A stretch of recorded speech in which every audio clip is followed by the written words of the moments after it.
In this video, we're going to talk about solving applications of systems of linear equations. So basically, we're going to be looking at word problems that involve you setting up a system of linear equations. All right, what I have here on my board is a series of steps that you want to go through when you're solving these applications of systems of linear equations. First thing you want to do is you want to read the problem carefully and you want to see what exactly that it's asking for. Once you figure out what it's asking for, you want to assign. So since it's a system, it's most likely going to have 2 or 3 variables. So you want to assign a variable to each of the things that it's asking for. Once you assign the variables, then you'll go through and you'll set up equations to represent the information that's given. So if there are 2 variables, you should have 2 equations. If there are 3 variables, you should have 3 equations. Alrighty. We won't do more than 2 or 3 equations in this, or let me tell you that again. We won't do more than 3 equations in this class. Once you set up your systems of equations, next thing you want to do is solve the system to get the value of both variables. Then you want to check to see if those solutions make sense. And then you want to go back and state those solutions in the context of the problem. So you want to make sure you state them clearly. So let's jump into some examples. We're going to work 3 examples in this video. So let's look at them. For example 1, we have a rectangular soccer field that has a perimeter of 320 yards and its length measures 40 yards more than its width. All right, we want to know what are the dimensions of the soccer field. So we've read the problem. Next thing we want to do is assign a variable for the missing terms. So we have a rectangular soccer field, and sometimes it helps to draw a picture. You don't always have to draw a picture. But we want to know what is the dimensions of this, or what are the dimensions of this field. So you have your length and your width. So I just used L to represent length and W to represent width. So these will be my variables. Again, you could use X and Y, but I just use L and W because L stands for length, W stands for width. Now, the second thing we want to do, no, that was step 2. The third thing we want to do is we want to set up an equation. And so since we have 2 variables, we should have 2 equations. So the first thing we know is that the perimeter is equal to 320. Well, how do you find perimeter? Perimeter is the lengths of all the sides. So if I add up all the sides, that's the perimeter. But another way to write the perimeter formula is 2L plus 2W. So since we know that the perimeter is 320, what we want to do is replace P with 320. And so that gives us our first equation. The second thing that we know is that the length is 40 yards more than the width. So that gives me length is means equal, 40 yards more than means plus the width. So that gives me length is equal to 40 plus W because the length is 40 yards more than the width. So here are my 2 equations, and this is the system of equations that I have to solve. 320 equal 2L plus 2W. L is equal to 40 plus W. Now, we've learned to solve systems of equations by graphing, using the method of substitution, and using the elimination method. You could use any of these methods to actually solve this, but I see one method in particular that I think is going to work really well. I don't know if you see it. Do you see it? Hopefully you said the method of substitution. So why did I say the method of substitution? Because the first step in the method of substitution is solving for one of the variables. And this one has a variable that's already solved for, L.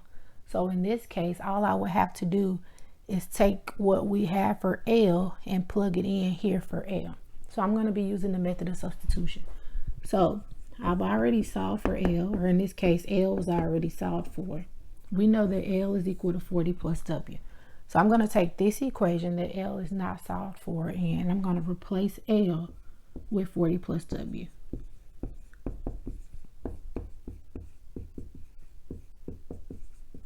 And so now I have one equation with one variable, and I can solve for that variable.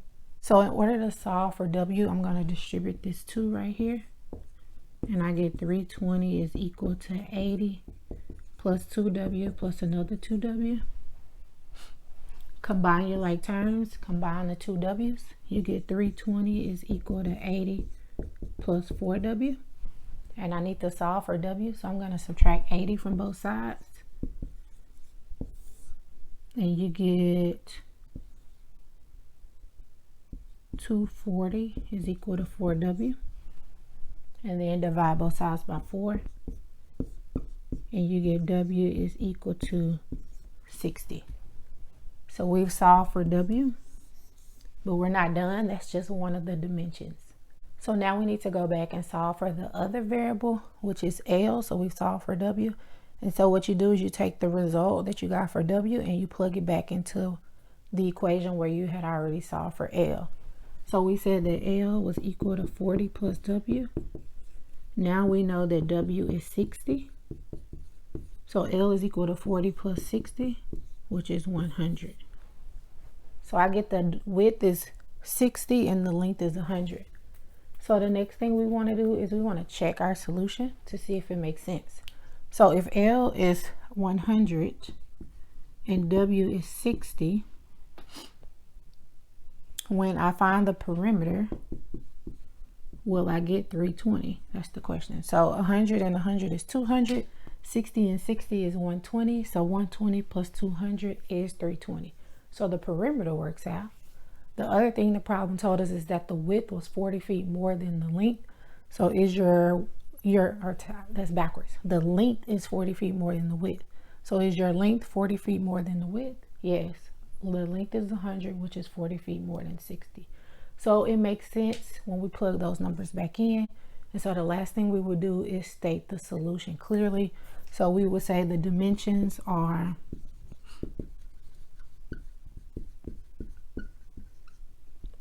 60 by 100, or you could say 100 by 60, or you could say the width is 60 and the length is 100. So you just want to make sure you state your solution clearly in the context of the problem. And so this is how you will solve that particular application of a system of linear equations. Okay, now let's look at a second example. So for example 2, I'm going to read it first. So for 2012-2013 National Hockey League and National Basketball Association seasons, 2 hockey tickets and 1 basketball ticket purchased at their average prices cost $173.01. 1 hockey ticket and 2 basketball tickets cost $162.99. What were the average ticket prices for the 2 sports? Okay, so we read it, and so the next thing we want to figure out is, what are they asking us? So if we go back and read the last question, it says, what were the average ticket prices for the 2 sports? So we got 2 different sports here, hockey and basketball. So we want to know, what was the average price for a hockey ticket?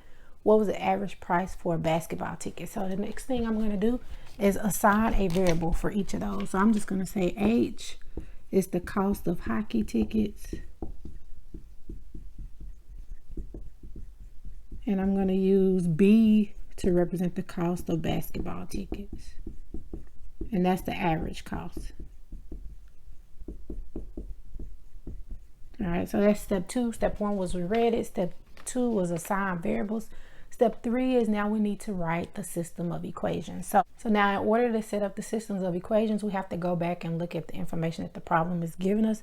The first thing it tells us is that 2 hockey tickets and 1 basketball ticket was a cost of $173.01. So 2 hockey tickets. So that would mean 2 times H, because whatever I pay for 1 ticket, I multiply by 2 to figure out how much I'll pay for 2 tickets. So 2 hockey tickets plus 1 basketball ticket, so plus B, is equal to $173.01. So that's the first equation we get based on the information they give us. The second piece of information they give us, that'll give us another equation, is that 1 hockey ticket and 2 baseball ticket or basketball tickets is $162.99.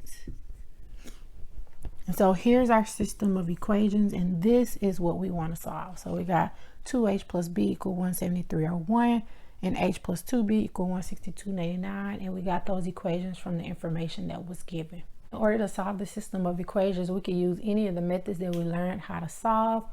Me looking at this makes me want to use the elimination method, because my variables are already lined up on top of each other, so I can easily eliminate a variable by just making that variable have the same coefficient but opposite in sign. So it doesn't matter which variable I choose to eliminate. I'm going to eliminate h. In order to eliminate h, I would need a -2 right here. So that means I need to multiply this whole second equation by -2. So my first equation is going to stay the same. So 2h plus b equal 173.01. But my second equation, once I multiply by -2, it will become a -2h minus 4b equal, and I don't know what that is, times 2. So I'm going to multiply it on my calculator. And that's going to give me -325.98. All right, so now the h's have the same coefficient. One is positive and one is negative. So I'm going to add the two equations together. The 2h and the -2h cancel. And then the 1b minus 4b is a -3b. And then if I do 173.01 minus the 325.98, I get a -152.97. And so now I solve for the remaining variable, which is b. So divide both sides by -3. So divide that by a -3, and I get b is equal to 50.99. So we found the value of b. Now we need to go find the value of h. In order to do that, we take the value we got for b and plug it back into one of the original equations. It doesn't matter which one. I'm just going to plug it back into the first one. So I'm going to say 2h plus b. So I'm using this first equation. Now we know that b is 50.99. So I'm replacing b with 50.99. And then that equals 173.01. So 2h plus b equal 173.01. Instead of writing b, I wrote 50.99. Now I need to solve for h. So I'm going to subtract 50.99 from both sides. That leaves me with 2h on the left side. And then 173.01 minus 50.99 is 122.02. And then divide both sides by 2 in order to get rid of the 2. And you get h is 61.01. So we found values for both b and h. And now we just need to check and make sure that they make sense. So we got that b was 50.99 and h is 61.01. So we could go back and check by plugging in 61.01 for h and plugging in 50.99 for b and see what we get. So 61.01 times 2, you get 122.02 plus 50.99, you get 173.01. So this first equation checks out, and then you want to check the second equation. So h is 61.01 plus 2 times 50.99. So you want to see what you get when you multiply that out. And you get 162.99, which also checks out. So when you go back and plug it in, they both check out. So now what you want to do is just state your answer in the context of what it was asking for. So it asks what was the average cost of each ticket. So you would say the average cost of basketball tickets during this season was $50.99. So this is money. And then the average cost of hockey tickets during this season was $61.01. And so that's how you will work that particular problem. All right, for the last example, we want to know how many ounces each of 5% hydrochloric acid and 20% hydrochloric acid must be combined to obtain 10 ounces of solution that is 12.5% hydrochloric acid. Okay, I know that sounded like I was rumbling. So I want to create a chart to kind of help you organize all that's going on in this problem. And in the first column of this chart, so I have 3 different columns. In the first column, I want to do the number of ounces. The second column, I want to do the percent. And then I want to write that percent as a decimal. And then in the last column, I want to do the ounces of pure acid. All right, so once we combine it, how much of pure acid is there? So for the first thing they give us in the problem is they say we have a 5% hydrochloric acid solution. But we don't know how many ounces of that solution we're going to use. That's one of the things we have to find, because the question says how many ounces each of. So you got to figure out how many ounces of this will we need to use. So that'll be our first variable that we assign. I'm going to call it X. X is going to represent the number of ounces of the 5% hydrochloric solution. Now I want to write 5% as a decimal, and as a decimal that is 0.05. All right. The second thing is we have a 20% hydrochloric acid. And again, we don't know how much of this one we will use. That's one of the things we have to figure out. How much of this acid, how many ounces of this particular acid will we use? So that'll be our second variable that we assign Y. And so 20% as a decimal is 0.20. And then the last thing we want to find is we want to figure out how much of these will we need to make 10 ounces of a 12.5%. So this one we know the number of ounces. We also know the percentage, which is 12.5%. And then if we write that as a decimal, to make it a decimal, remember you move it 2 times to the left. So this will be 0.125 as a decimal. So now in order to find the ounces of pure acid, what you have to do is multiply the number of ounces by the percent as a decimal. So in order to find the ounces of pure acid, we would do 0.05 times X here. That's the decimal version of the percent times the number of ounces. So it'll be 0.20Y here. And then here we would do the 0.125 times 10. So 10 times 0.125, which actually equals 1.25. And so what we've done is step 2, really, we've assigned our variables for the missing information, but we've created an organized table to kind of help us organize all that's going on in this problem. So the next thing that we want to do is we want to create our systems of equations. Now our systems of equations is going to come from this first column and this last column. So we'll take the number of ounces. We're going to have so many ounces of this first solution, so many ounces of this second solution to create a total of 10 ounces. So our first equation would just be X plus Y equal 10. Now our second equation is the pure acid we get from this first solution plus the pure acid we get from this second solution will be the total combined acid what we're trying to make, which is the 12.5% of the 10 ounces. So this plus this is equal to this. So this 0.05x plus 0.20y is equal to the 1.25. So this is our system of equations, and this is what we want to solve. So we have an equation with decimals in it. You can actually get rid of the decimals by multiplying everything by the furthest digit out that the decimal goes. So what I mean by that is this decimal goes to the hundredths place. This goes to the hundredths place. This one goes to the hundredths place. So the furthest it goes out is to the hundredths place. So I can multiply everything here by 100. If I multiply everything here by 100, so my first equation is going to stay the same, x plus y equal 10. If I multiply everything here by 100, I'll get 5x plus 20y equal 125. And that just basically gets rid of all the decimals. You don't have to do that step, but if you want to get rid of the decimals, you can do that step.